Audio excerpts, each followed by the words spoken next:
그날 고향 친구 아들 결혼식에서 죽은 제 남편을 보게 되었습니다. 20년 만에 만난 친구가 제게 청첩장을 주었습니다. 한때 같은 동네에 살던 친구였고 아들 자랑을 하며 웃고 있었습니다. 저는 망설이다가 결국 결혼식장에 갔습니다. 그런데 신랑이 혼자 담배를 피우는 모습을 보는 순간 제 심장이 멎는 줄 알았어요. 담배를 2번 탁 치고 왼손으로 라이터를 켜고 그건 정기석, 제 남편이 하던 버릇과 똑같았습니다. 그 누구에게도 가르쳐 준 적 없는 아주 사소한 습관이었죠. 그날 밤 저는 남편의 낡은 작업 노트를 꺼내 보았습니다. 그 순간 저는 알게 되었습니다. 그 아이는 제 남편의 아이였습니다. 하지만 제 아이는 아니었어요. 며칠 뒤 DNA 검사 결과가 도착했습니다. 친자 일치율 99.87%로 나왔습니다. 충격이 채 가시기도 전에 누군가 저를 찾아왔습니다. 정 회장 측 사람이었습니다. 이 일 이쯤에서 정리하시죠. 서로 상처만 남습니다. 모든 것이 명확해졌습니다. 남편은 죽기 전에 그 아이를 지키려 유언장을 남겼고 정 회장과 정영숙은 진실을 숨겼습니다. 저는 그 아이를 다시 만났습니다. 어머니, 지금이라도 제가 아들로 살게 해주세요. 그 말에 저는 대답 대신 손을 내밀었습니다. 여러분이라면 이 아이를 품으실 수 있으시겠어요? 댓글로 들려주세요. 그때는 미처 알지 못했습니다. 모든 것이 이미 시작되고 있었다는 것을. 어디 보자. 라피네 컨벤션. 여기가 맞겠지. 늦가을볕이 기울어지던 오후, 그녀는 예식장 앞에서 가볍게 숨을 골랐습니다. 충남 서천군의 라피네 컨벤션이었습니다. 그 이름은 화려했지만 건물 외벽은 세월을 고스란히 품고 있더군요. 낡은 회색 타일과 금이 간 창틀, 주차장엔 중고차들이 나란히 서 있었어요. 그녀는 검은 정장을 여미고 정성스레 손질한 머리를 한번 다듬었습니다. 진주 브로치가 달린 단정한 재킷이었어요. 인천에서 2시간 반을 달려온 노력이 체면으로 이어지길 바랐습니다. 입구 앞에서는 고향 사람들의 익숙한 사투리와 수군거림이 귓가를 스쳤습니다. 어머, 정숙이 아니여? 인천 산다더만. 혼자 왔대. 남편은 일찍 갔지. 기석이 참 사람 좋았는데. 그 말에 그녀는 무심한 척 고개만 살짝 숙였습니다. 괜히 멋을 부린 듯한 외로움이 얼굴에 묻어났어요. 그녀는 방명록 앞에서 잠시 망설이다가 천천히 이름을 적었습니다. 박정숙. 잠시 후 신랑 신부가 입장합니다. 하객 여러분, 모두 자리로 착석 부탁드립니다. 그녀는 예식장 안으로 천천히 걸음을 옮겼습니다. 홀 내부는 크지 않았어요. 오래된 샹들리에와 형광등 빛이 섞인 조명 아래 조촐하게 꾸며진 무대가 보였습니다. 한쪽에는 대추와 밤이 놓인 전통 상차림이 있었고 또 다른 쪽에는 부케가 수북이 쌓여 있었죠. 하객들은 대부분 정장 차림의 60대 이상 어르신들이었고 흰 장갑을 낀 여성 사회자가 진행을 맡고 있었습니다. 그녀는 조심스럽게 맨 뒷줄에 앉았어요. 앞줄에는 익숙한 얼굴들이 보였습니다. 그리고 그 중앙 친구 영숙이 앉아 있었습니다. 다소 화려한 베이지색 원피스를 입은 친구의 주름진 얼굴에는 웃음이 번져 있었지만 그 미소는 오래전 기억 속 모습과는 달라 보였어요. 지금부터 정영숙 여사의 장남 정도윤 군의 결혼식을 시작하겠습니다. 신랑 입장. 음악이 울려 퍼졌습니다. 하객들의 박수 속에서 신랑이 걸어 들어왔습니다. 그때 그녀의 눈이 크게 흔들렸어요. 그의 걸음걸이, 그의 어깨 각도, 입꼬리를 올리며 웃는 표정까지, 손끝의 움직임까지 모두 똑같았습니다. 20년 전 세상을 떠난 자신의 남편 정기석의 모든 것이요. 기석? 숨이 멎는 듯 했습니다. 심장이 서서히 조여왔어요. 신랑이 천천히 단상으로 올라가면서 고개를 살짝 끄덕였죠. 그 순간 그녀는 자신의 뒷목이 서늘해지는 것을 느꼈습니다. 그 고개짓이었어요. 평소 남편이 하던 방식 그대로였습니다. 말도 안 돼. 저건 그 사람 거야. 내 남편이 저랬어. 신랑은 신부 쪽으로 향해 섰습니다. 객석에서 누군가가 그녀의 팔을 살짝 건드렸습니다. 정숙 씨, 괜찮아요? 얼굴이 하얘요. 그녀는 아무 말도 하지 못하고 고개만 살짝 끄덕였습니다. 이 상황을 어떻게 설명해야 할까요? 그저 닮았다고 하기엔 너무 똑같았습니다. 몸짓 하나, 눈빛 하나까지 모두 같았어요. 식장은 박수와 환호로 가득했지만 그녀에겐 그 모든 소리가 아무 의미 없는 소음일 뿐이었습니다. 그녀는 뒷자리에 앉아 조용히 손을 움켜쥐었습니다. 눈가에 맺힌 눈물이 천천히 볼을 타고 흘렀어요. 기석이 당신 정말 어디에 있었던 거야? 신랑이 단상에서 내려와 조용히 뒷줄 쪽으로 시선을 던졌습니다. 그 순간 그녀의 눈과 그 남자의 눈이 딱 마주쳤어요. 그는 분명히 아주 짧은 순간이었지만 그녀를 알아보는 눈빛을 보였습니다. 그 자리에서 그녀는 얼어붙었습니다. 이건 단순한 착각이 아니었습니다. 그 순간 그녀의 가슴속 깊은 곳에서 오래 묻어뒀던 진실에 대한 의심이 아주 작게, 그러나 분명히 움직이기 시작했어요. 정숙은 식장에서 걸음을 옮긴 뒤에도 심장이 멈춘 듯한 감각에서 벗어나지 못했습니다. 예식장 안쪽에 위치한 뷔페홀은 이미 하객들로 북적이고 있었습니다. 널찍한 홀 한가운데 흰색 원형 테이블마다 음식 접시들이 어지럽게 쌓여 있었습니다. 잡채, 불고기, 생선전, 오색나물, 약과, 떡국 같은 고향의 맛이 나는 향기가 퍼졌지만 정숙은 그 냄새조차 느끼지 못했어요. 정숙은 접시에 아무것도 담지 않은 채 구석의 빈 테이블에 앉았습니다. 의자 등받이에 몸을 기대고 가만히 두 손을 모은 채 사람들 사이를 바라보았죠. 사람들은 웃고 떠들며 신랑 신부 사진을 보면서 잘 컸다, 영숙이 복 터졌네 하고 말했습니다. 그 모든 소리가 정숙의 눈에는 잿빛처럼 흐려 보였어요. 정영숙이 접시 가득 음식을 담고 다가왔습니다. 정영숙은 말투가 야무졌습니다. 언니, 뭐 하세요? 왜 밥도 안 퍼왔어요? 음식 괜찮아요. 꽃게탕도 있어요. 정영숙은 웃으며 다가왔습니다. 이 사람 봐. 뭘 그렇게 멍하게 앉아 있어요. 우리 아들 얼굴 보고 충격받았어요? 정영숙은 눈을 가늘게 뜨고 물었습니다. 언니, 아까 예식장에서 누굴 본 거예요? 얼굴이 하얗게 질려서는. 정숙은 잠시 숨을 삼켰습니다.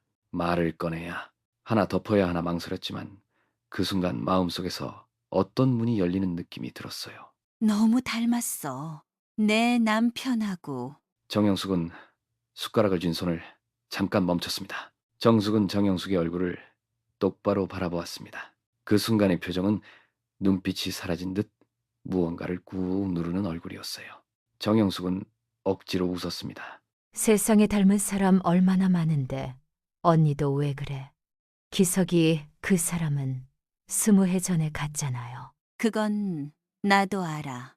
하지만 정영숙은 말을 자르듯 빠르게 말했습니다. 그만해요, 언니. 요즘 건강 안 좋다더니 피곤해서 그럴 수도 있고. 정숙은 말없이 고개를 돌렸습니다. 뷔페 테이블 옆을 지나던 몇몇 하객들이 그녀를 힐끔힐끔 쳐다보았어요. 저 옆였네. 왜 저래? 얼굴이 완전히 상했네. 영숙이 친구라면서? 인천 산다더만.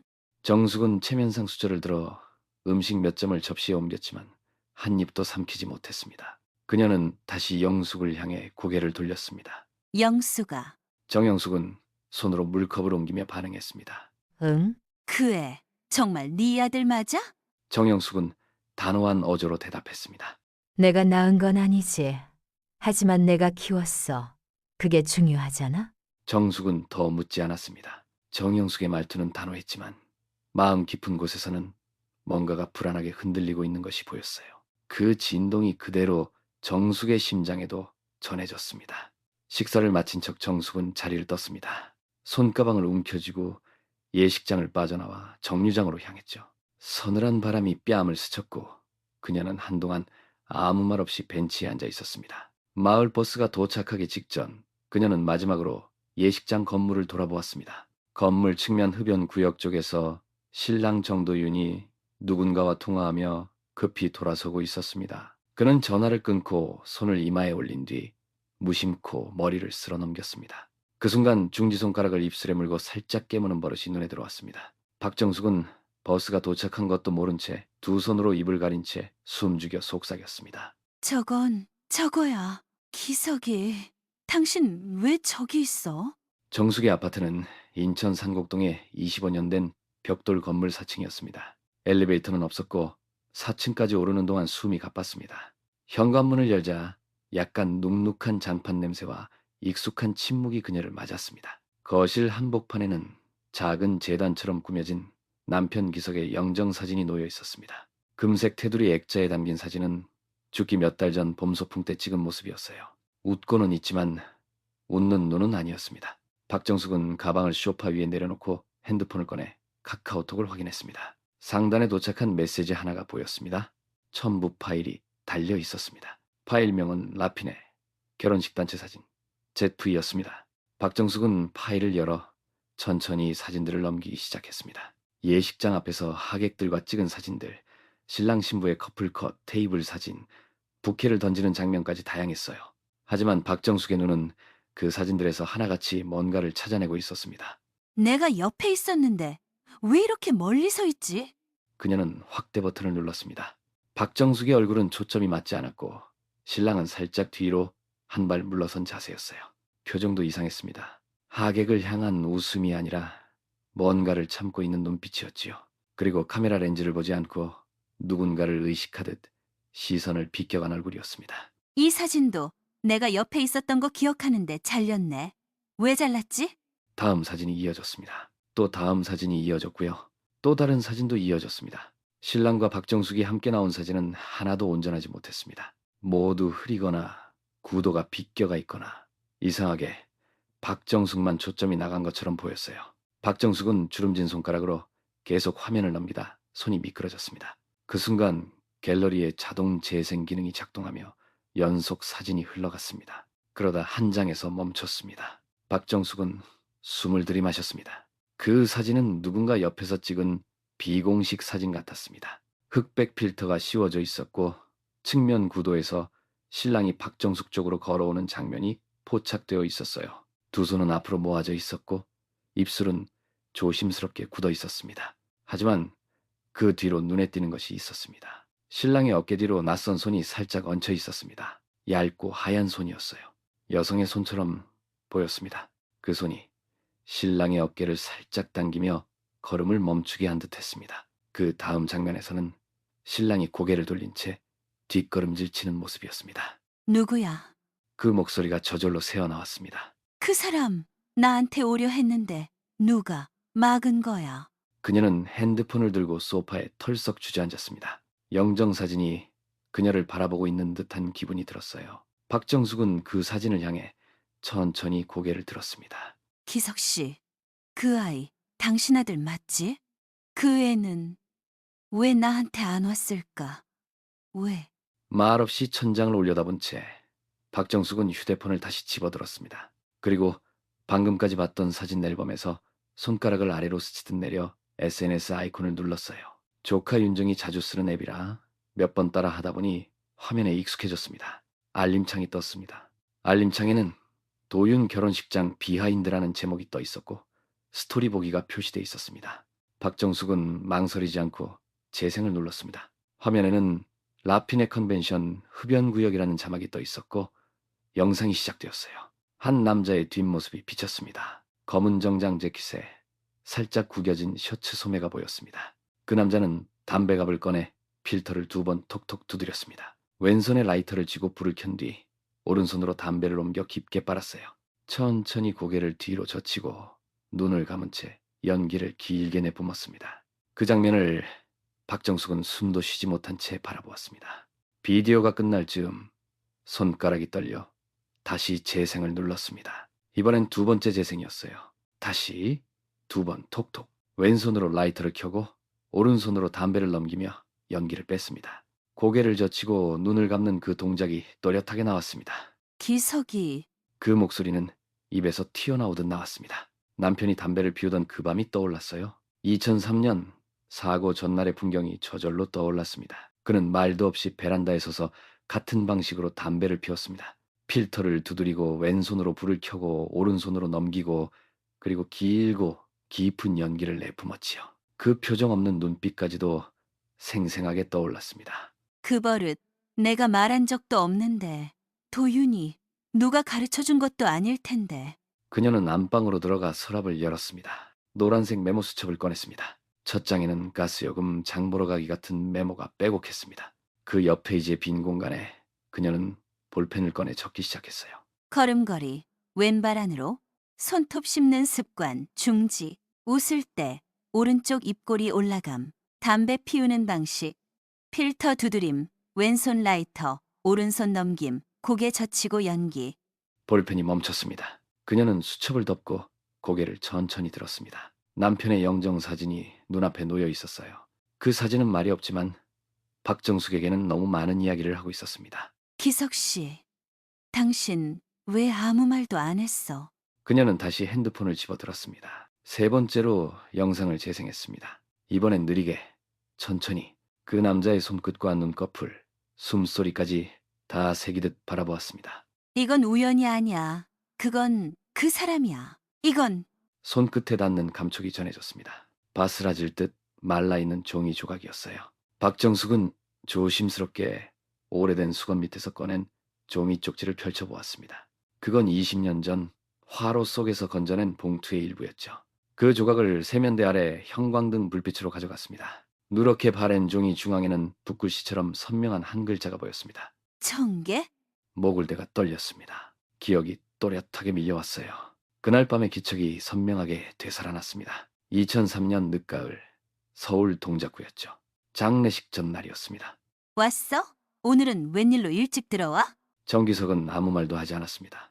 현관문이 닫히자마자 무표정한 얼굴로 우편함에서 꺼낸 하얀 봉투 하나를 손에 쥐고 있었죠. 표정은 굳어 있었고 어깨에는 힘이 잔뜩 들어가 있었습니다. 뭐야? 무슨 서류야? 정기석은 대답하지 않았습니다. 정기석 씨? 정기석은 그대로 주방으로 걸어갔습니다. 말을 걸어도 아무 반응이 없었어요. 화로 앞에선 그는 봉투를 뜯어 편지를 꺼냈고 그것을 한참 바라보았습니다. 그의 입술이 경련하듯 떨렸습니다. 무슨 편지야? 말 좀 해봐. 이건 아무것도 아니야. 아무것도 아닌 게 표정이 왜 그래? 정리해야 할 게 있어서 그래. 미안해. 그는 그 말을 남긴 채 편지를 찍기 시작했습니다. 거칠게 찢긴 종이는 화로 안으로 떨어졌고 그는 라이터를 꺼내 불을 붙였어요. 타오르는 불꽃 속에서 흰 종이는 순식간에 까맣게 변했습니다. 왜 태워? 왜? 그래야 하니까. 그 말에는 더 묻지 말라는 단호함이 묻어 있었습니다. 박정숙은 그 말 끝으로 더는 무엇도 묻지 못했어요. 그 밤이 남편과 함께한 마지막 밤이었습니다. 다음 날 장례식장은 동작구의 작은 장례식장이었습니다. 하얀 국화와 검은 리본이 놓여 있었고 조용한 조문이 이어졌습니다. 10명도 되지 않는 하객들 뿐이었어요. 정기석은 사람들과 거리를 둔 채 살아왔고 그의 죽음도 조용했습니다. 박정숙은 아무 말도 하지 못했습니다. 정영숙이 조용히 입장했습니다. 하얀 와이셔츠에 검정 치마였고 그날따라 화장기 없는 얼굴이었어요. 언니, 오래 고생하셨어요. 그래. 정기석 오빠, 좋은 데 갔을 거예요. 박정숙은 묵묵히 그녀의 등을 바라보았습니다. 갑자기 가슴 한켠에 뭔가가 찔리는 의심이 스쳤어요. 영수가. 정영숙은 걸음을 멈췄습니다. 그러나 고개는 돌리지 않았습니다. 정기석이랑 무슨 일 있었니? 없었어요. 정말이야? 정영숙은 아무 대답 없이 걸음을 옮겼습니다. 그 순간 박정숙은 뭔가 놓치고 있다는 예감을 지울 수 없었어요. 현재 인천의 화장실입니다. 박정숙은 조각난 종이를 다시 내려다보았습니다. 자 하나. 그 글자가 지금의 모든 의심과 진실의 열쇠처럼 느껴졌습니다. 그날 태운 편지. 당신 그 안에 뭘 숨기고 있었던 거야? 이 아이는 도대체 누구야? 구겨진 종이 조각을 조심스럽게 다시 수건 아래에 넣었습니다. 정숙은 한참 동안 욕실 바닥에 주저앉아 있었죠. 머릿속은 이미 복잡하게 얽혀 있었고 심장은 자꾸만 쿵쾅거렸습니다. 숨이 가쁜 기분이 들었어요. 다음 날 아침 그녀는 긴 가디건 주머니에 영정 사진을 넣고 인천에서 첫 차를 타고 서천으로 향했습니다. 서천 버스터미널에서 내려 군청까지 걸어가는 동안 햇살은 따갑지도 포근하지도 않았습니다. 그저 애매한 빛이었어요. 가을바람이 참 쓸쓸하고 날카로웠습니다. 이 동네 참 많이 변했네. 서천군청 민원실 유리문을 밀고 들어서자 익숙한 민원창구 특유의 잔잔한 정적이 흐르고 있었습니다. 정숙은 번호표를 뽑고 자리에 앉아 기다렸어요. 사람 몇이 지나가고 드디어 그녀의 차례가 돌아왔습니다. 어서 오세요. 어떤 서류 발급 도와드릴까요? 출생신고 내역 좀 보려고요. 조카 문제 때문에요. 친자 확인이 필요해서요. 이름이랑 생년월일 아시나요? 정혜진, 1997년생이에요. 직원은 키보드를 몇 번 두드린 뒤 프린트 버튼을 눌렀습니다. 프린트 기계가 윙 소리를 내며 돌아가다가 갑자기 뚝 멈췄어요. 잠시만요. 왜요? 뭐 이상해요? 직원은 출력된 서류를 뚫어지게 쳐다보다가 머리를 갸웃했습니다. 이거 좀 특이하네요. 보통 이런 경우는 잘 없거든요. 무슨 경우요? 출생신고서인데요. 어머니는 등록돼 있고 아버지라니 공란이에요. 공란이요? 네, 아예 비어 있어요. 보통 미혼모가 출생신고할 때나 이런 식으로 되는데 출생일도 좀 묘하네요. 언제 태어났어요? 2003년 10월 19일이요. 그녀의 눈이 휘둥그레졌습니다. 심장이 순간 움찔했어요. 그리고 주소가 예전에 거주하셨던 데랑 같은 곳 아니세요? 주소가 어디요? 서천군 서면 243에서 6, 이 주소. 현재는 말소돼 있는데요. 출생 당시 등록 주소지입니다. 거기 제가 살던 집이에요. 20해 전에. 그럼 혹시 그 당시 조카가 집에 같이 살았었나요? 정숙은 숨을 삼키며 고개를 저었습니다. 아니었습니다. 그 집엔 기석과 그녀 자신밖에 없었어요. 아니요. 없었어요. 이상하네요. 뭐 오래된 기록이라 가끔 오류도 있긴 한데 여기 복사해드릴까요? 네. 부탁드릴게요. 직원이 자리를 비운 사이 정숙은 모니터 옆에 걸린 커튼을 바라봤습니다. 그리고 그 뒤편 창밖의 흐릿한 하늘을 가만히 응시했어요. 여기요. 열람용 한부 복사해드렸어요. 고맙습니다. 종이를 가방에 넣고 민원실을 나서는 순간 바깥바람이 몸속까지 파고들었습니다. 정숙은 군청 앞 벤치에 앉아 서류를 다시 꺼내 조심스레 펼쳤습니다. 정해진 출생일 2003년 10월 19일 주소 서천군 서면 243에서 6 부공란. 기석 씨, 당신이 죽은 다음 날 이 아이가 당신과 같은 주소에서 출생 신고를 했다고? 정숙은 봉투를 꾹 쥐었습니다. 아니야. 이건 우연이 아니야. 누가 이걸 일부러... 그녀는 자리에서 천천히 일어섰습니다. 등본은 그녀 손 안에서 구겨져 있었고 고개는 어느새 하늘로 향해 있었어요. 진짜 누구 아들인지 이제 내가 밝혀낼게. 무조건 그 아이는 죄가 없다. 그녀는 낮게 중얼거리며 눈앞의 문서에 시선을 고정했습니다. 거실 조명 아래 낡은 봉투와 함께 종이 한 장이 펼쳐져 있었습니다. 바랜 듯한 종이 위에는 굵고 단단한 글씨가 선명하게 박혀 있었어요. 붉은 도장에는 법적 효력이 2023년까지 유지된다고 찍혀 있었습니다. 하단에는 서울 동작구 법무사 사무소 주소가 적혀 있었죠. 사고 이틀 전 이걸 쓰고 그날 죽었다는 거야? 손끝이 문서 위를 천천히 더듬었습니다. 그녀는 천천히 그 문장을 따라 읽기 시작했어요.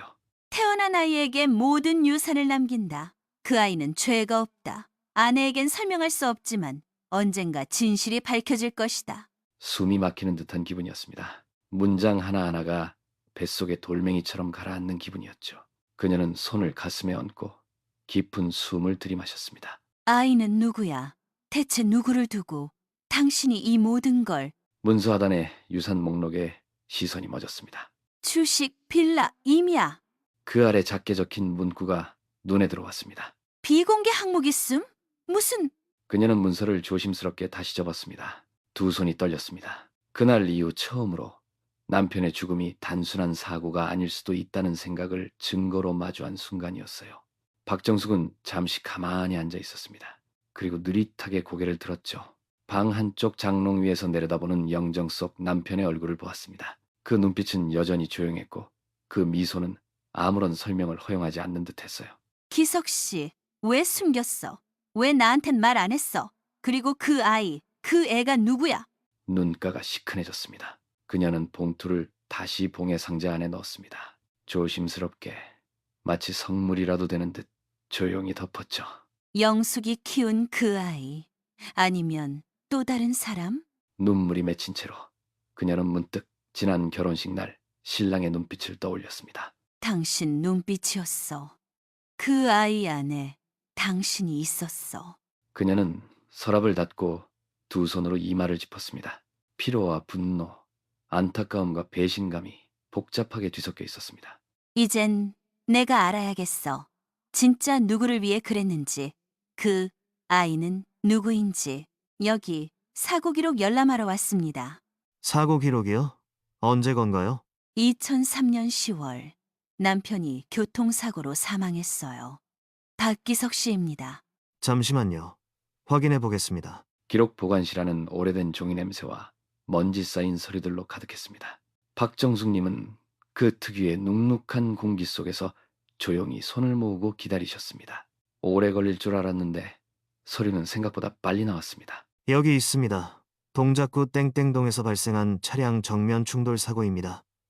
운전자 발기석 사망 보시겠어요? 박정숙님은 두 손으로 서류를 받아들였습니다. 떨리는 손끝으로 페이지를 넘기며 사건 개요를 읽으셨습니다. 사망 원인 차량 충돌로 인한 경추 손상. 그러나 메모란에서 눈길이 멈췄습니다. 브레이크 흔적 없음. 제동 없이 정면 충돌. 운전자 얼굴에 긁힌 상처 없음? 예. 당시 담당자 메모인 것 같습니다. 간혹 그런 기록들이 남아있더라고요. 담당 형사 이름 알 수 있을까요? 잠시만요. 네. 최봉현 형사라고 적혀 있네요. 지금은 퇴직하신 지 꽤 됐습니다. 박정숙님은 눈을 감으셨습니다. 그 이름이 낯설지 않으셨습니다. 사고 이후 조서 작성을 위해 몇 마디 대화를 나눴던 남자였지만 그때는 제대로 묻지도 듣지도 못하셨지요. 혹시 그분 연락처나 아시는 분 계신가요? 그건 저희가 알려드릴 수 없고요. 대신 당시 같이 근무하셨던 분 중에 아직 계신 분이 있다면 그 순간 뒤에서 조심스레 말을 거는 남자의 목소리가 들렸습니다. 저 혹시 발기석 씨 유족분이세요? 네. 누구시죠? 저는 김도윤 경사입니다. 당시 최 형사님 바로 아래에서 일했었어요. 그 사건 기억납니다. 그 사건 단순 사고 아니었습니까? 글쎄요. 저는 형사님이 유족한테 남기지 못한 얘기를 하나 갖고 있습니다. 혹시 메모지 하나 받아보시겠어요? 박정숙님은 숨을 멈춘 채 고개를 끄덕이셨습니다. 김도윤 경사는 수첩에서 오래된 종이 한 장을 꺼내셨습니다. 거기에는 간결한 문장이 적혀 있었습니다. 이건 형사님이 자리에 남겨두고 가신 메모입니다. 당시 발기석 씨 사고 며칠 전부터 계속 불안해했어요. 형사님 말씀이었습니다. 박정숙님은 손으로 메모지를 받으며 읽으셨습니다. 기석 씨, 사고 전 며칠 동안 많이 무서워했어요.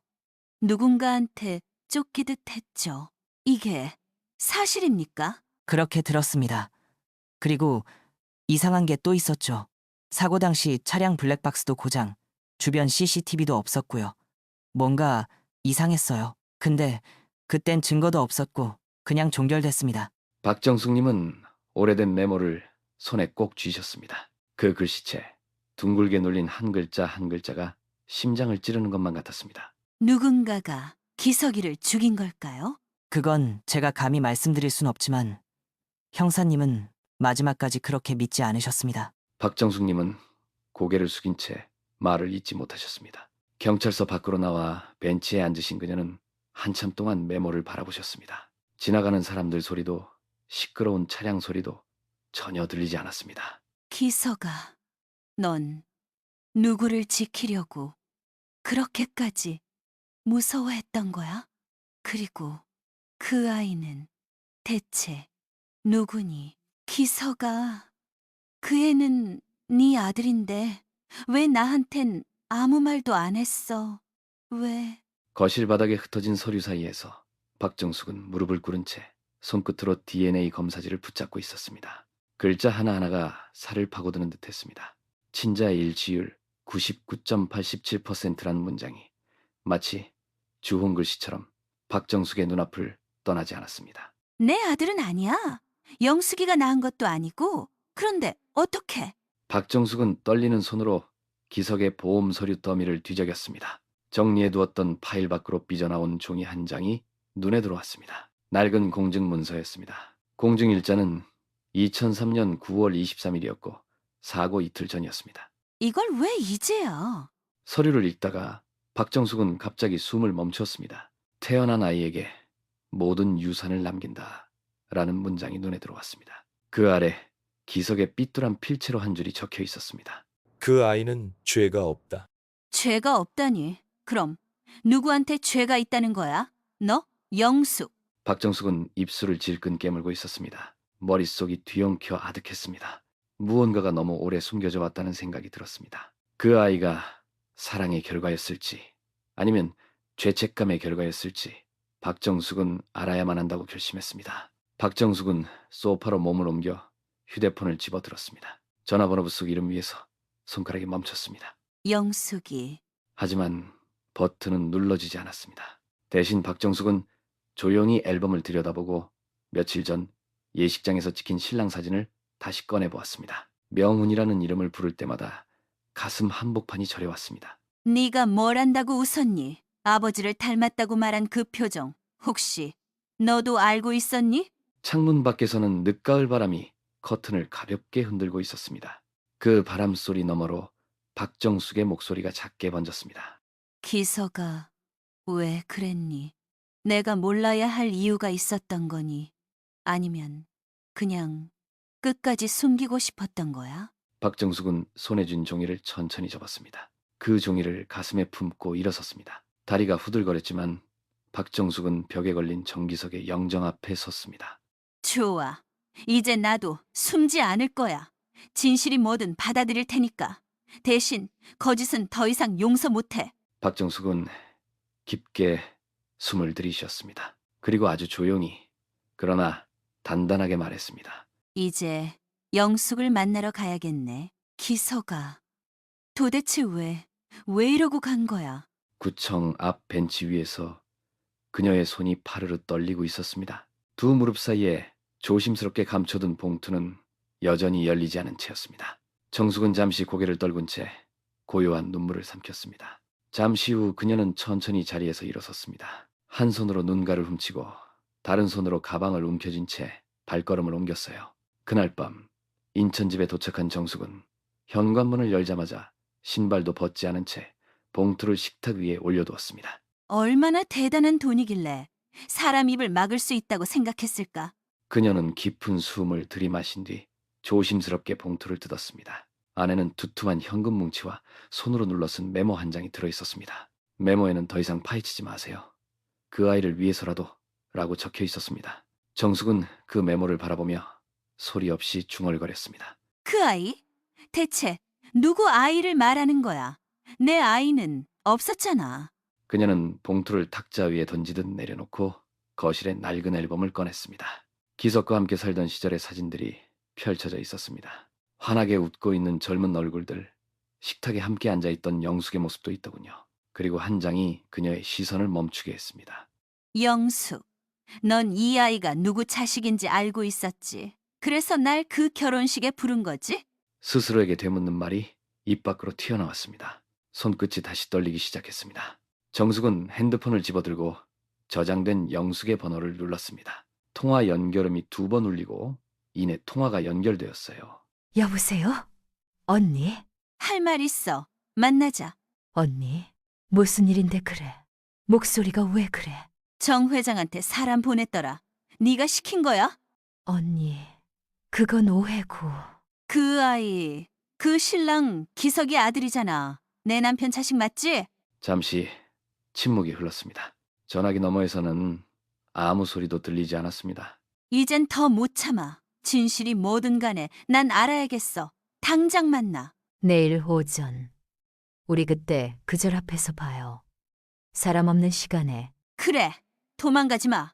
전화를 끊은 뒤 정숙은 서랍에서 오래된 목걸이 하나를 꺼냈습니다. 기석이 죽기 전날 아무 말 없이 그녀 손에 쥐어주었던 은목걸이였습니다. 그때는 몰랐어.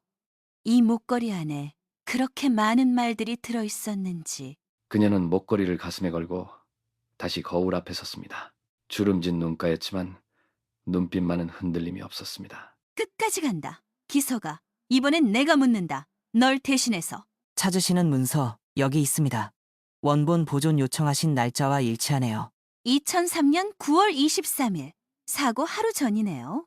법무사는 두 손으로 도장을 찍은 공증유언장을 건넸습니다. 정숙은 떨리는 손으로 문서를 펼쳤어요. 낡았지만 분명했습니다. 맨 아래 기석의 이름과 서명이 있었습니다. 그녀가 수백 번 봐온 바로 그 글씨체였지요. 삐뚤했지만 힘이 있었고 정직했어요. 출생 당시 미등록된 자식에게 내 전 재산을 상속할 것을 원함. 정숙은 끝까지 읽지도 못한 채 손에 쥔 문서를 덜덜 떨었습니다. 다시 한 줄 또 읽었어요. 그 아이는 죄 없다. 반드시 보호받아야 한다. 박기석 씨는 문서를 작성하러 오셨을 때도 그 문장을 여러 번 말했습니다. 꼭 넣어달라고. 그리고요? 굉장히 초조해 보였어요. 서명할 때 손이 떨려서 펜을 몇 번이나 놓치셨죠. 자꾸 시간을 확인했고요. 혹시 누구한테 쫓기고 있다는 말은? 그런 말씀은 하진 않았습니다. 다만 보호하고 싶은 존재가 있다는 것만은 확실해 보였어요. 정숙은 눈을 감고 오래된 기억을 꺼냈습니다. 사고 전날 밤이 떠올랐어요. 기석이 집안을 서성이다가 화로에 종이를 던져 태웠던 장면이었지요. 아무 말도 없었고 표정은 어두웠습니다. 담배 연기는 진하게 피어올랐어요. 그때도 말 안 했어요. 그냥 모든 걸 혼자 결정했어요. 나한테도 아무 말 없이. 이 유언장은 법적으로 유효합니다. 수신인의 이름이 명시돼 있지 않아 바로 집행되진 않지만 진심은 분명히 담겨 있죠. 그 아이 정말 기석의 아들이 맞아요. 그분께선 마지막까지 그 아이를 지키려 했습니다.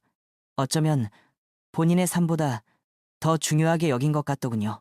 정숙은 유언장을 조심스럽게 접어 가방에 넣었습니다. 그리고 깊은 숨을 내쉬었어요. 이제야 조금 이해가 되는 것 같아요. 왜 그렇게 숨겼는지, 왜 나에게는 말하지 않았는지. 그게 기석다운 사람이었죠. 그걸 알아주시는 분이 계셔서 다행입니다. 정숙은 자리에서 일어나며 작게 고개를 숙였습니다. 창밖엔 부슬비가 계속 내리고 있었어요. 오래된 사무실의 문을 열고 나서자 차가운 빗방울이 이마에 닿았습니다. 하지만 그녀는 우산을 펴지 않았습니다. 비를 그대로 맞으며 천천히 걸었지요. 기석아, 네 마음 내가 이제부터 지킬게. 그 아이도, 네 마지막도 더 이상 아무도 지우지 못하게 할 거야. 정영숙 씨 댁 맞지요? 초인종을 누르던 손끝이 하얗게 굳어있더군요.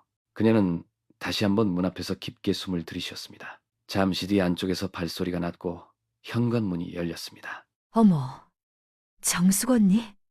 갑자기 웬일이야? 얼굴이 왜 그래요? 들어가도 되겠니? 하고 정숙이 물었습니다. 정영숙은 당황한 듯 두리번거리더니 마지못해 문을 열어젖혔습니다. 정숙은 거실로 들어섰고 익숙한 듯 낯선 냄새가 코끝을 찌르더군요. 과거 함께 김치를 담그고 반찬을 나누던 기억과는 전혀 다른 차가운 분위기였어요. 내가 오늘 왜 온 건지 너도 대충 짐작하겠지. 무슨 말을 하려는지 모르겠는데. 언니, 괜한 오해하지 마요. 내가 뭘.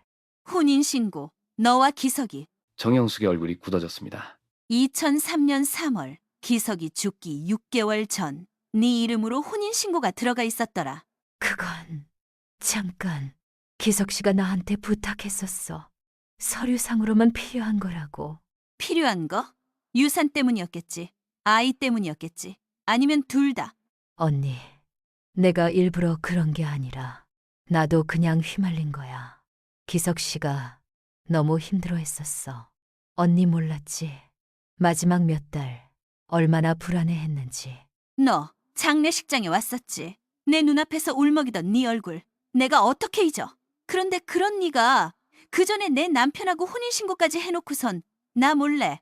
나도 그땐 몰랐어. 기석 씨가 유언장에 아이를 언급한 줄도, 내 이름으로 뭔가 남겼을 줄도. 난 그냥 그가 살 길이 필요하다고 해서 도와준 거야. 도움이라니 하고 정숙은 되물었습니다. 도움? 그게 친구로서의 도움이야? 정숙은 가방에서 서류를 꺼내 탁자에 내던졌습니다. 구청에서 받은 혼인신고 열람서와 기석의 사망신고, 그리고 유언장 복사본이 탁자 위에 널려 있더군요. 넌 다 알고 있었어. 그리고 지금까지도 감추고 있었지. 왜? 혹시 그 아이가 네 아들이 아니니까? 그만해, 언니. 지금 이건 언니가 너무 흥분해서. 기석의 아들이잖아. 하지만 내 아들이 아니야. 그러니까 더더욱 넌 그 애를 데리고 있었던 거겠지. 아무도 모르게. 언니, 그 애한텐 죄가 없잖아. 언니도 알잖아. 기석 씨가 마지막까지 그 애 걱정뿐이었다는 거. 정숙은 한참 말을 잇지 못했습니다. 눈동자에 눈물이 고여 그렁그렁한 채로 정영숙을 똑바로 바라봤어요. 나는 20해를 혼자 살았어. 남편 죽고 자식 없이. 근데 네가 그 남편하고 혼인신고까지 해놓고 그 아이까지 키우고 넌 어떻게 그렇게 아무렇지 않게 살아왔니? 아무렇지 않지 않았어. 나도 죄책감 속에서 살았어. 언니 앞에 설 자신도 없었고. 하지만 그 애는 언니, 기석 씨의 핏줄이야. 내가 아니면 그 애는 넌 그 애 때문에 기석까지 삼킨 거야. 그리고 내 인생까지. 정숙은 떨리는 손으로 가방을 여미고 천천히 일어섰습니다. 난 이제 진실을 드러낼 거야.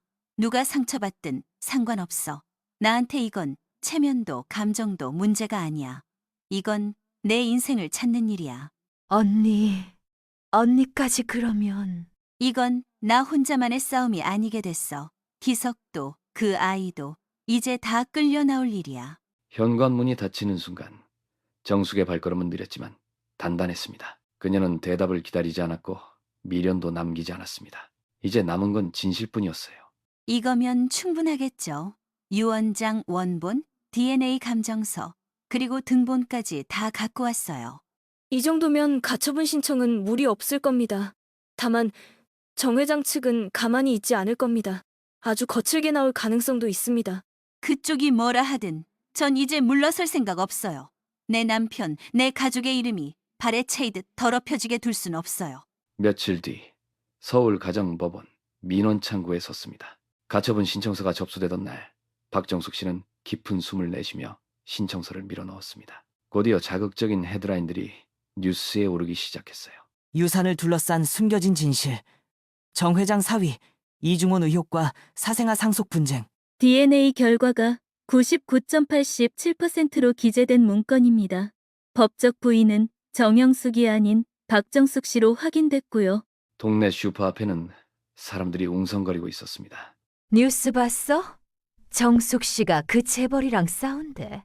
아니, 그 집이 그렇게 조용하더니 그런 사연이 있었대? 집에 돌아온 박정숙 씨는 딸 은지의 전화를 받았습니다. 엄마, 괜찮아요? 뉴스 보고 얼마나 놀랐는지 몰라요. 괜찮다. 엄마, 이제야 말할 수 있는 날이 온 것 같아. 20년 동안 가슴속에 묻고 살았던 이야기야. 엄마, 정말 이길 수 있을까요? 진실은 언제나 이겨. 늦을 뿐이지. 며칠 뒤 정 회장 측은 박정숙 씨 측 변호사 사무실에 공식 입장을 전달해 왔습니다. 그들은 아이의 생모는 정영숙이며 박정숙 씨는 양육과 관련 없는 제3자일 뿐이라 주장했습니다. 정 회장 측 변호사가 직접 연락해왔습니다. 빠른 시일 내에 조정 절차를 밟자고요. 대신 언론 보도는 중단해달라고 요구하더군요. 왜요? 숨기고 싶은 게 있으니까 그렇지. 내가 침묵했던 20해는 그 사람들에겐 너무 짧았나 보죠. 정 회장 측의 대변인은 기자회견을 자청했습니다. 이 모든 사안은 사실과 다르며 고인의 유언은 날조 가능성이 있습니다. 유전자 검사 또한 제3자를 통해 조작된 가능성이 있으며 법적 절차를 통해 강력히 대응할 예정입니다. 박정숙 씨는 뉴스 화면을 끄고 거실 한복판에 조용히 앉았습니다. 남편의 영정사진 앞에 무릎을 꿇었어요. 기석 씨, 내가 정말 몰랐어. 그 아이를 위해 그렇게까지 했다는 거. 당신 마음, 이제야 조금 알 것 같아. 김유리 변호사에게서 메시지가 왔습니다. 기일 잡혔습니다. 1차 변론. 다음 주 수요일 오전 10시. 서울가정법원 303호. 그 아이는 죄가 없다. 당신 얼마나 큰 짐을 지고 갔던 거야. 이젠 내가 갚을게. 당신 대신 내가 그 아이를 지켜줄게. 밖에는 가을비가 내리고 있었습니다. 조용하지만 깊게 오래도록 비가 내렸어요. 전 누굴 닮은 걸까요? 영숙 어머니도 정 회장님도 아무도 제대로 된 얘기를 안 해줘요. 넌 기석이 닮았어. 너무나 똑같아. 난 그 사람을, 네 아버지를 누구보다 잘 알아. 아버지, 정말 제 아버지 맞아요? 응, 유전자 검사도 했고 기석이가 죽기 전에 남긴 유언장에도 내 이야기가 있었어. 네가 누구인지 그는 알고 있었어. 근데 왜 숨겼을까요? 왜 저를... 그건 아직 나도 다 몰라. 하지만 한 가지는 분명해. 널 지키고 싶었던 거야. 어떤 사정이 있었던 거겠지. 영숙이 그 아이를 맡은 이유도. 그럼 어머니, 아니, 그 정영숙 씨는 제 진짜 엄마가 아닌 거예요? 그건 아직 몰라. 내 친모가 누군지는 아직 밝혀지지 않았어. 하지만 너도 알겠지. 정 회장 집안은 네가 진실을 아는 걸 원치 않아. 맞아요. 항상 제가 뭔가 물어보면 말을 돌리거나 듣지 말라는 식이었어요. 어릴 때는 그냥 그런가 보다 했는데 자꾸 마음이 불편했어요. 그래서 이렇게 나를 찾아온 거구나. 고맙다. 무섭지 않았니? 무서웠어요. 그런데 결혼식 날 이모님이 절 보던 그 표정 도저히 잊히질 않았어요. 누군가 처음으로 절 알아본 것 같은 기분이었어요. 그 순간 나도 기석을 다시 본 것 같았단다. 네가 어떻게 태어났는지, 어떤 사연이 있었는지 이제부터 우리가 함께 밝혀보자. 네가 혼자 짊어질 일이 아니야. 고맙습니다. 진심으로. 내 이름은 뭐니? 너도 이제 말해줄 수 있겠니? 기환이요. 정기환. 근데 그 이름도 진짜 제 이름인지 모르겠어요. 기석이 생전에 아이가 생기면 기환이라 지을 거라고 했었어. 몰랐지? 정말요? 그래, 기적처럼 널 만났고 이름도 이어졌구나. 이모님, 전 진실을 알고 싶어요. 진짜 부모님이 누구였는지, 왜 그 집에 가게 됐는지, 왜 이렇게까지 숨겨졌는지 꼭 알고 싶어요. 알았어, 기환아. 우리 함께하자. 도망치지 말고 끝까지. 이제부터 넌 혼자가 아니야. 저 이모님을 믿을게요. 그 순간 정숙은 처음으로 그의 손을 잡았습니다. 손은 따뜻했고 조금 떨리고 있었어요. 그 안에서 기석의 체온이 그대로 전해지는 듯했습니다. 정숙은 마음속으로 맹세했습니다. 이 아이를 절대 버리지 않겠노라고. 진실이 어디까지 아프든 끝까지 함께 가겠다고. 늦었네. 버스가 좀 밀렸어. 여긴 처음 와보네. 참 조용하다. 그게 좋았어. 아무도 없는 데서 얘기하고 싶었으니까. 그래, 뭐든 편하게 말해. 나는 괜찮아. 정숙은 말없이 가방을 열어 얇은 파일을 꺼냈습니다. 유언장 사본과 혼인신고 증명서, DNA 검사 결과가 테이블 위에 놓였습니다. 그녀는 천천히 하나씩 서류를 펼쳤지요. 정영숙의 눈동자가 흔들렸습니다. 이게 전부야. 너 할 말 있지? 정수가 그땐 어쩔 수 없었어. 상황이. 어쩔 수 없었다고. 너랑 기석이 혼인신고까지 돼 있었더라. 난 그 사람 아내였어. 죽는 날까지. 그건 기석이가 살리려고 한 거야. 날. 아니, 그 애를. 그 애, 기환이? 그래. 난 그 아이 친모 아니야. 영숙은 떨리는 손으로 잔을 들었다가 조심스럽게 내려놓았습니다. 입술이 바르르 떨리고 있었습니다. 기석이가 죽기 전에 내게 말했어. 어딘가에 아이가 있다 했어. 처음엔 그냥 지나치려 했는데 못 그랬어. 병원에 있었어. 그 애 작고 눈도 못 뜬 채였어. 간호사가 나한테 물었어. 보호자냐고. 그래서 네가 키운 거야? 정 회장이 그걸 알았어.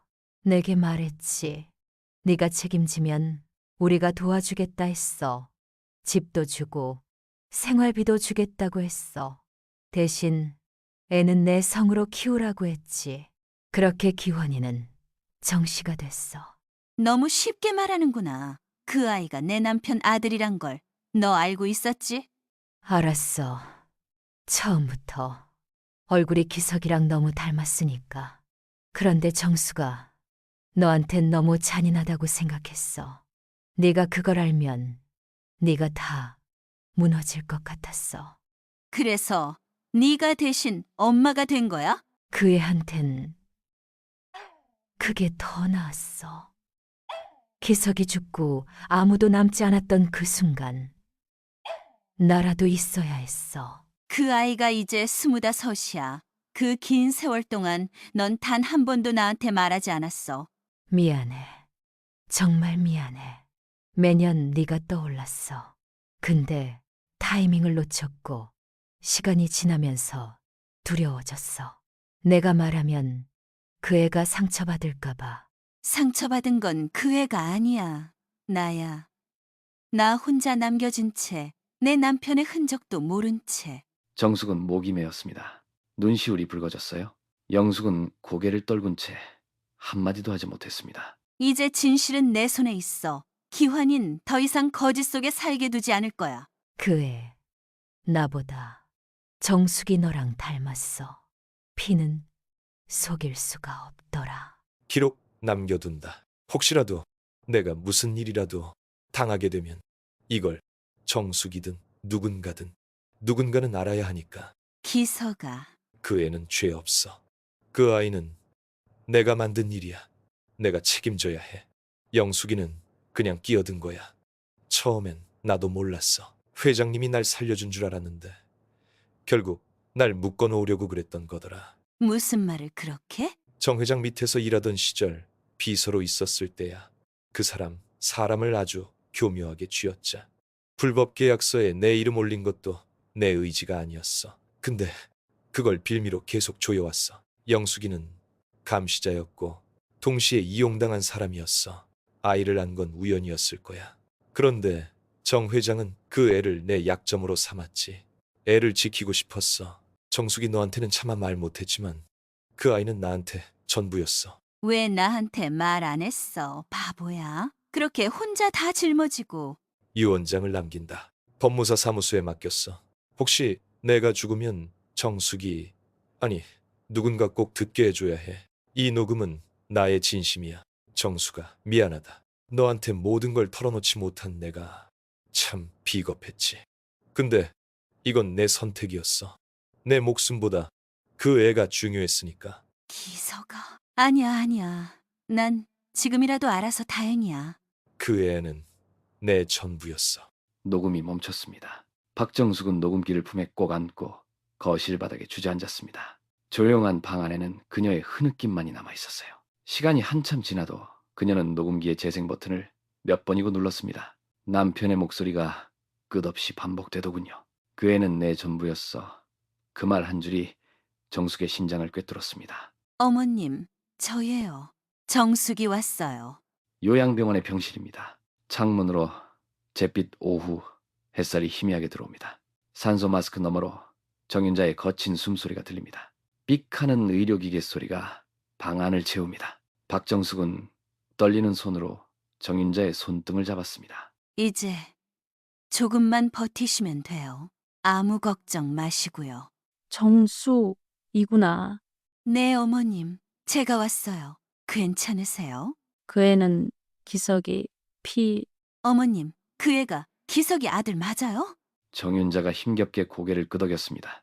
정윤자의 눈가에 눈물이 맺혔습니다. 박정숙은 그대로 무너져 정윤자의 손을 끌어안았습니다. 언제부터 알고 계셨어요? 기석이 안고 울더라. 아주 작을 때 얼굴이 똑같았어. 박정숙은 입술을 깨물었습니다. 손끝으로 정윤자의 손등을 문지르며 흐느꼈습니다. 저 원망하네요. 이제야 알았지만 어머님이 얼마나 힘드셨을지 알아요. 정수가 미안하다. 미안해. 아니요, 어머님. 저 감사해요. 그 말 해주셔서, 지금이라도 해주셔서 너무 고마워요. 정윤자의 입가에 아주 작고 흐릿한 미소가 스쳤습니다. 그 미소를 끝으로 그녀는 천천히 눈을 감았습니다. 경보음이 조용히 울립니다. 박정숙은 정윤자의 손을 놓지 않은 채 끝없이 흐느꼈습니다. 어머님, 편히 가세요. 저 이제 혼자 아니에요. 기석이도 어머님도 다 여기 있어요. 저 옆에요. 죄송합니다만 식장 안으로 들어가기 전에 저 잠깐 이야기 좀 할 수 있을까요? 로비에 모인 하객들의 시선이 일제히 박정숙에게로 쏠렸습니다. 그녀는 당당히 중앙으로 걸어가 마이크를 들었어요. 손이 떨렸지만 눈빛은 또렷했습니다. 저는 오늘 이 자리 다시는 오지 않으리라 생각했던 곳입니다. 그런데 오게 됐네요. 이유가 있습니다. 중년 여성 하객들 사이에서 수군거림이 일어났습니다. 그때 그 정영숙 친구 아니야? 맞네. 장례식 때도 혼자 울고 갔었다더니. 저 아이, 오늘 결혼하는 신랑. 그 아이는 제 남편 발기석의 아들입니다. 그리고 제 아들이기도 합니다. 정적이 흘렀습니다. 마치 식장이 숨을 멈춘 듯 로비 전체가 조용해졌어요. 눈치 빠른 하객 몇몇은 휴대폰을 내려놓고 귀를 기울였죠. 전 이 아이가 누구인지 알아보기 위해 20년을 걸었습니다. 어쩌면 지금 말하는 이 순간 저도 돌을 맞을지 모릅니다. 그러나 숨기고 살던 세월보다 지금이 더 나을 겁니다. 말도 안 되는 소리예요. 이건 명예훼손입니다. 어디서 확인도 안 된 말을. DNA 검사했습니다. 유 원장도 혼인신고 서류도 확인했습니다. 제 말이 거짓이라면 그 증거들이 뭐라 말하겠습니까? 신부 모치는 말문이 막힌 듯 손을 부르르 떨었습니다. 그 순간 정도윤이 식장 안에서 모습을 드러냈습니다. 검은 턱시도의 단정한 얼굴이었어요. 그는 천천히 그러나 주저함 없는 발걸음으로 무대 앞으로 걸어 나왔습니다. 저기 계신 분은 제 어머니입니다. 누군가의 숨 넘어가는 듯한 소리가 들렸습니다. 박정숙은 그를 바라보며 말없이 고개를 끄덕였어요. 전 지금까지 제 출생에 대해 아무것도 모르고 자랐습니다. 많은 이야기를 뒤늦게 알게 됐고 혼란도 컸습니다. 하지만 단 하나 확신할 수 있는 게 생겼습니다. 저를 숨기지 않고 제 앞에 나서서 이름을 말해준 이 사람, 이분이야말로 제 어머니입니다. 하객들 사이에서 조심스레 박수가 터졌습니다. 처음엔 몇 명, 그 다음엔 10명, 20명으로 점점 불어났어요. 어깨를 토닥이며 박정숙을 바라보는 눈빛들이 따뜻해졌습니다. 박정숙은 다시 마이크를 잡았습니다. 사람은 피로만 가족이 되지 않습니다. 그러나 피마저 속인 채 사는 삶은 더 이상 정의롭지 않습니다. 이 아이가 받을 손가락질, 제가 함께 감당하겠습니다. 신부 측 가족은 여전히 냉랭했지만 정도윤은 조용히 박정숙 곁에 서서 그녀의 손을 맞잡았어요. 우리 예식 그대로 진행해도 될까요? 박정숙은 눈물을 닦으며 고개를 끄덕였습니다. 그래? 너는 받을 자격이 있어. 사랑도 가족도. 맞아. 진짜 가족이네. 세상에, 저런 어머니가 어딨어. 조용한 박수가 다시 터졌고 이번엔 그 박수가 식장 안으로 이어졌습니다. 잠시만요. 제가 먼저 말씀드릴 게 있습니다. 아, 예. 신랑께서 무대 앞으로 나오시겠습니다. 하객들 사이로 긴장감이 번졌습니다. 정도윤은 숨을 고르며 무대 중앙으로 걸어 나왔습니다. 식장은 조용해졌고 사람들의 시선이 그에게 집중되었습니다. 오늘 이 자리에 계신 모든 분들께 진심으로 감사드립니다. 저는 오늘 제 인생에서 가장 중요한 결정을 내리기 위해 이 자리에 섰습니다. 그리고 제 인생에서 가장 중요한 진실을 말씀드리려 합니다. 이게 무슨 일이야? 또 뭔 소리를 하겠다는 거야? 전 지금까지 제 출신에 대해 정확히 알지 못한 채 살아왔습니다. 부모님에 대한 기억도 가족에 대한 정보도 늘 흐릿했습니다. 어른들은 말끝을 흐렸고 저는 눈치를 봐야 했죠. 지금 이 자리에서 꼭 이 말을 해야 하나요? 예, 그래야 제가 이 결혼을 진심으로 할 수 있으니까요. 박정숙과 천천히 자리에서 일어나 정도윤의 눈을 바라보았습니다. 그녀의 눈에는 이미 눈물이 가득 고여 있었습니다. 저를 낳아주신 분, 그리고 저를 지키려 애쓴 분이 있습니다. 그분의 남편 박기석 씨는 돌아가시기 전 유언장을 남기셨습니다. 그리고 제게 진실을 알려주시려 했습니다. 식장이 어두워졌고 대형 스크린이 켜졌습니다. 스크린에는 중년 남자의 피곤한 얼굴이 클로즈업으로 비춰졌습니다. 이 아이는 제 아들입니다. 피를 나눈 제 아들입니다. 저는 잘못을 했고 그 죄는 제가 감당해야 합니다. 하지만 그 애는 죄가 없습니다. 그는 살아야 하고 지켜줘야 합니다. 영상이 끝나자 짧은 침묵이 흘렀습니다. 곧이어 녹음 파일이 이어졌습니다. 그 애를 남기고 가는 게 두렵다. 하지만 어쩌면 내가 할 수 있는 마지막 사랑일지도 모르지. 정숙이에게 미안하단 말도 못했네. 그래도 부탁하고 싶다. 그 애를 지켜줘. 하객들 중 몇몇이 눈가를 훔쳤습니다. 신부 측 가족은 말없이 고개를 숙였습니다. 이것이 제가 받은 진실입니다. 전 누구에게도 인정받지 못한 채 컸지만 지금은 알겠습니다. 저는 도망치지 않겠습니다. 제 부모님, 그리고 제 가족을 이제는 제가 지키겠습니다. 기석이도 널 지키고 싶어 했어. 그게 마지막까지 남긴 마음이었어. 저건 진짜다. 가슴이 먹먹하네. 저 청년 기특하다. 이 자리에 계신 모든 분들께 진심으로 감사드리며 두 사람의 새로운 시작을 축복하는 박수를 부탁드립니다. 천천히 힘있는 박수가 울려 퍼졌습니다. 한 명, 두 명 이내 식장을 가득 채우는 박수 소리였습니다. 그 중심에서 정도윤은 담담히 고개를 숙였습니다. 그것은 단지 인사의 몸짓이 아니라 지난 진실을 떠안은 아들의 경건한 인사였습니다. 이런 데까지 부르길래 또 무슨 얘긴가 했어? 사람들 앞에선 못하겠더라고. 이제 남들 말 따윈 상관없는데도. 그래, 말해. 이제 듣고 가야겠지. 언니, 나 기석 좋아했어. 오랫동안 언니랑 결혼했단 소식 들었을 때 너무 괴로웠어. 그래서 일부러 언니 한 찾아갔어. 박정숙은 잠시 말을 잇지 못하셨습니다. 그 애가 생겼을 땐 미안해 언니. 그땐 그게 복수인 줄 알았어. 나도 사랑받았단 증거 같았고. 근데 키우면서 알았어. 그 애는 복수로 만들어진 아이가 아니란 걸. 그 애, 이름도 몰랐던 내 남편의 아들, 내가 모르게 키웠다는 것도 남의 집에서 자란 것도 다 알고 있었어? 알았어. 언니 몰래 출생신고 올린 것도 나야. 기석이 죽기 전날 마지막으로 날 찾아왔었어. 무서워 보였어. 무슨 일 있었는진 몰라도 그날 말했어. 영수가 제발 그 애만 지켜줘. 그럼 정 회장이 그 뒤를 봐줬던 것도 다 알고 있었겠네. 기석이 그 사람들한테서 뭔가 큰 걸 알고 있었던 것 같아. 그래서 정 회장도 그 애를 두고 함부로 못했지. 나도 무서웠어. 그래서 그냥 속이고 살았어. 내 남편, 내가 가장 잘 안다고 생각했는데 결국 다 몰랐네. 바보처럼. 언니, 그런데 그 애는 자라면서 점점 언니를 닮아갔어. 미워하려 해도 미워할 수가 없었어. 박정숙은 숨을 깊이 들이쉬셨습니다. 이젠 말해야 할 것 같았어.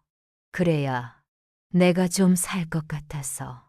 언니한텐 용서받을 자격도 없다는 거 알아. 이제라도 말해줘서 고마워. 그 애 상처받을까봐 나도 아직 망설였는데 이젠 나라도 옆에 있어줘야 할 것 같아. 그 아이, 언니가 있어줘야 해. 난 이젠 자신이 없어. 지켜야지.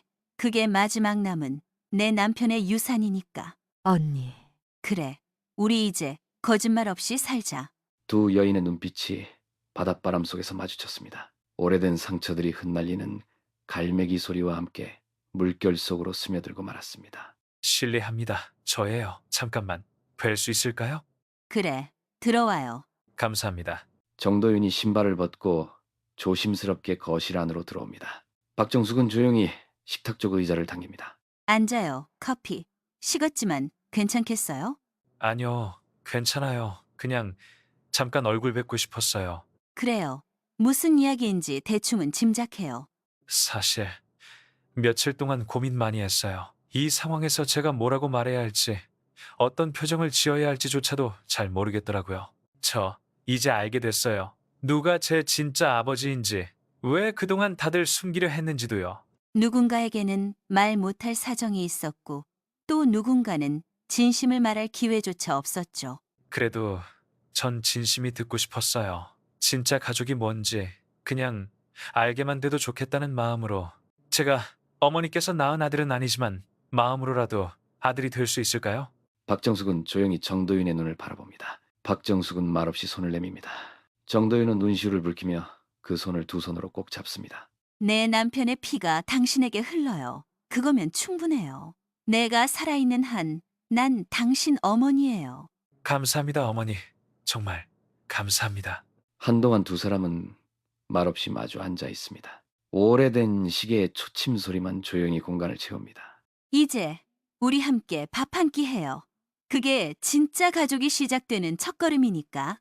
네, 같이 먹어요. 꼭 그렇게 하고 싶었어요. 여기, 맞다. 이 집안이었어. 옛날에 기석이랑 한번 같이 왔던 데야. 잡초가 어깨까지 올라왔네요. 아무도 안 산 지 오래된 것 같아요. 그래, 사람이 끊긴 지는 10년도 넘었지. 원래는 네 아버지, 기석이 그 땅을 어머니한테 받았었거든. 아버지가요? 그럼 왜 지금은 어머니 앞으로... 기석이 사고 나기 전에 시어머니가 서류를 다시 바꿨어. 네 아버지가 위험한 일에 휘말려 있다 보니 혹시라도 땅이 넘어갈까 걱정되셨던 거지. 그리고 그 땅을 다시 어머니, 정숙 어머니 앞으로 유언으로 남기신 거군요. 그 유언장 마지막에 이렇게 적혀 있었어. 이 땅은 내 며느리와 손자를 위해 남긴다. 저 그 말 직접 들어도 돼요? 당연하지. 할머니가 널 손자라고 인정한 거야. 피가 아니라 마음으로. 저 그런 말씀 듣기엔 아직 너무 많이 부족한데 넌 아무것도 부족하지 않아. 고개 좀 들어봐. 정말 괜찮을까요? 이게 우리 집이라고 믿어도 그래. 여긴 이제 너희 집이야. 네가 지켜야 할 땅이고 살아갈 자리야. 고맙습니다. 어머니, 기석이도 여기서 시작하려 했던 거야. 그 사람은 결국 아무것도 남기지 못했지만 넌 이렇게 왔잖아. 내 두 발로 다시 여기까지. 전 아직도 믿기지 않아요. 가족이 생겼다는 게 이렇게까지 받아주셔도 되는 건지. 넌 내 남편의 아들이야. 그리고 이젠 내 아들이기도 하고 더는 설명 필요 없어. 이 자리 꼭 지킬게요. 절대 헛되게 안 만들게요. 그래. 우리 천천히 시작하자. 같이. 잡초 사이로 작은 집터가 드러났습니다. 두 사람은 묵묵히 그 자리에 서서 가을바람을 맞고 있었어요. 붉게 물든 노을이 두 사람의 뒷모습을 포근히 감싸 안네요. 자, 어머님은 오른쪽에 앉으시고요. 아드님은 가운데에 서주세요. 박정숙은 말없이 의자에 앉았습니다. 손끝에 살짝 땀이 맺혔어요. 양복 차림의 정도윤이 그녀 옆에 섰습니다. 어색한 침묵이 흐르네요. 저 어색하네요. 이런 사진은 처음이라서요. 나도 그래. 네 아버지랑 마지막으로 사진 찍은 게 영정 사진용이었어. 정도윤은 작게 숨을 들이신 뒤 카메라 앞에서 고개를 살짝 숙이며 웃어보려 애썼습니다. 네, 좋아요. 조금만 가까이. 네, 아드님. 어머님 어깨에 손 살짝 올려볼까요? 정도윤의 손이 조심스럽게 그녀의 어깨에 닿았습니다. 따뜻하고 묵직한 온기였어요. 그 순간 그녀는 눈을 감고 남편의 손을 떠올렸습니다. 좋습니다. 하나, 둘, 셋, 찰칵. 셔터 소리와 함께 정적이 흘렀습니다. 촬영이 끝났지만 아무도 먼저 움직이지 않았어요. 사진은 거짓말 못해. 이게 진짜 가족 사진이야. 정도윤은 그녀를 바라보다 고개를 끄덕였습니다. 저도 그렇게 믿고 싶어요. 오늘부터, 아니, 지난번부터 그렇게 믿어왔어요. 박정숙은 천천히 일어나며 손가방을 매만졌습니다. 정도윤은 그녀의 코트를 조용히 챙겨 건넸어요. 사진관 앞에 국수집 있던데요. 같이 드실래요? 박정숙은 잠시 그 얼굴을 바라보다가 작게 미소 지었습니다. 그래. 가족끼리는 밥부터 먹어야지. 둘은 나란히 사진관을 나섰습니다. 유리문에 비친 두 사람의 뒷모습이 오래된 가족 사진처럼 겹쳐졌어요. 여기 아직도 그대로네. 서울 동작구의 오래된 골목길에 다시 섰습니다. 시간이 멈춘 듯한 그 자리에 서 있으니 마음이 묵직해지네요. 벽돌 사이사이엔 이끼가 자라고 있었습니다. 창틀에는 먼지가 내려앉아 있더군요. 오래전 기석과 함께 살던 그 집이 그대로 남아 있었습니다. 낡은 대문 앞에는 녹슨 우체통이 놓여 있었어요. 박정숙은 문 앞에 쪼그려 앉아 우체통을 살짝 열었습니다. 바스락 소리와 함께 나온 것은 노랗게 바랜 엽서 한 장이었어요. 송곳니처럼 찢긴 가장자리가 보였고 뒤집자 익숙한 글씨가 시선을 붙들었습니다. 잘 지내고 있지? 편지는 못 보냈지만 늘 미안했다. 정은 남는다고 믿어. 나 대신 그 아이 지켜줘. 이걸 이제서야? 그녀는 엽서를 가슴에 안고 조용히 벽에 기대 앉았습니다. 바람 한 줄기가 머리카락을 흩뜨리더군요. 문득 골목 한쪽에 남아있던 오래된 흑백 사진이 눈에 들어왔습니다. 유리 액자 속에는 젊은 시절의 기석과 그녀가 활짝 웃고 있었습니다. 그땐 몰랐어. 그 웃음이 얼마나 소중했는지. 그녀는 자리에서 일어나 사진 앞에 섰습니다. 손끝으로 유리를 천천히 닦아내자 먼지 아래서 얼굴이 더 또렷해졌어요. 사람들이 그러더라. 가족은 피라고. 하지만 아니야. 피가 아니어도 함께 울고 웃으면 그게 가족이야. 그녀는 천천히 발걸음을 옮겨 골목 끝으로 향했습니다. 낯익은 전봇대가 서 있고 낡은 슈퍼마켓이 그 자리에 있었습니다. 그리고 매일 퇴근하던 기석을 기다리던 모퉁이도 여전히 남아있더군요. 세월이 흘러도 변하지 않은 것들이 그곳에 있었어요. 기석아, 나 이제야 알았어. 네가 남기고 간 그 정이 결국 사람을 살리는 거더라. 그녀는 잠시 멈춰 하늘을 바라보았습니다. 노을빛이 천천히 내려앉고 있었어요. 붉은 하늘 아래 골목이 금빛으로 물들더군요. 핏줄은 몰라도 정은 남는 법이야. 넌 내 아이야. 그녀는 엽서를 다시 꺼내 조심스럽게 가방 속에 넣었습니다. 그리고 돌아섰지요. 걸음은 가벼웠습니다. 하지만 더는 흔들리지 않았습니다. 서울의 오래된 골목은 그렇게 그녀의 마지막 고백을 품은 채 조용히 저녁으로 물들어갔습니다. 봄 햇살이 부드럽게 내려앉은 박정숙의 거실입니다. 창밖으론 복사꽃이 흐드러지게 피어있고 벽에는 가족 사진이 하나 걸려있네요. 사진 속 박정숙과 정도윤이 나란히 앉아 환하게 웃고 있습니다. 식탁 위에는 따뜻한 국과 김치 그리고 갓 지은 밥이 놓여 있습니다. 정도윤이 부엌에서 2컵의 커피를 들고 나와 조심스레 내려놓습니다. 어머니, 커피 진하게 드시죠? 응, 예전엔 쓰기만 했는데 이젠 그 쓴맛도 괜찮더라. 정도윤은 살짝 웃으며 박정숙 맞은편에 앉습니다. 두 사람 사이엔 더 이상 어색함이 없습니다. 말하지 않아도 전해지는 신뢰와 온기가 흐르네요. 너랑 나 참 많이 돌아왔지. 처음엔 너를 남처럼 느꼈는데 지금은 안 보면 허전해. 저도요. 사실 아직도 조금 겁나요. 제가 누굴 닮았는지, 누구처럼 살아야 할지. 닮은 거 없어도 돼.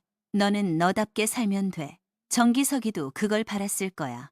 그녀는 천천히 일어나 거실 벽에 걸린 낡은 노트 한 권을 꺼냅니다.